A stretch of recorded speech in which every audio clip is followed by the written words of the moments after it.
Това зад мен е Hisense 65U8 KQ. Да видим какво може.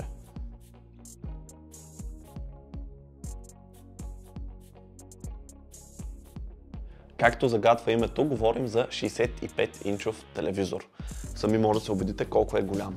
Резолюцията естествено е 4K и имаме 178 градуса ъгъл на видимост. Матрицата използва ULED технология, максималната яркост достига до 1500 нита, а контрастът е 5000 към 1. Също така имаме VSync до 120 Hz.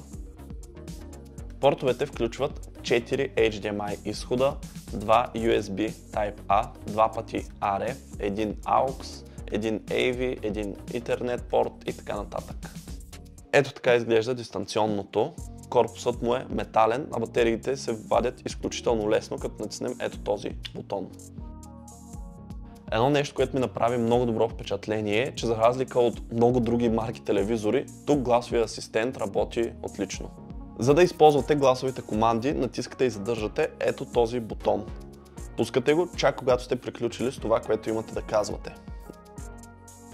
Преминавайки към самото качество на картината, тук имаме стандарти HDR, HDR10, HDR10+, HDR10+, Adaptive, както и 4K HDR Immersive. Също така са налични Dolby Vision IQ, както и Quantum Dot технология. Казано накратко, имаме големи очаквания към картината. Също така процесорът в телевизора апскейлва съдържанието до 4K.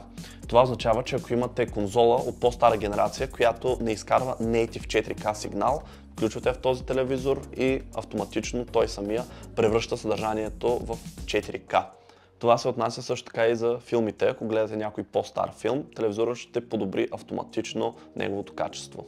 Обръщайки поглед към звука, имаме Dolby Atmos, DTS Virtual X Decoding, както и Multi-Channel Surround Sound. Ето тук долу виждате, че имаме мрежа, която покрива част от високоговорителите и се създава тази естетика, все едно имаме вграден саундбар.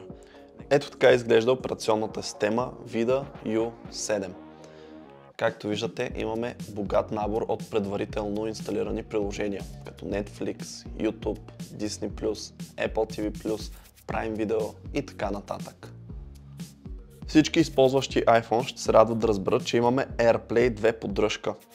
Също така за геймерите има Game Mode Pro, който позволява до 144 Hz опресняване на картината. Ако ви липсва някое приложение, може да го потърсите в App Store. Това е един наистина топ телевизор, на който трудно бихте открили слаба страна. Достатъчно голям е, така че да го сложите в по-голяма стая, където сте по-далеч от екрана и пак да виждате всичко без проблем. Също така предлага богат набор от приложения, сигурен съм, че всеки ще намери нещо подходящо за него. И за капак има страхотна озвучителна система, която позволява да го гледаме без да се налага да слагаме саундбар или друга озвучителна система. С други думи, звукът му е супер.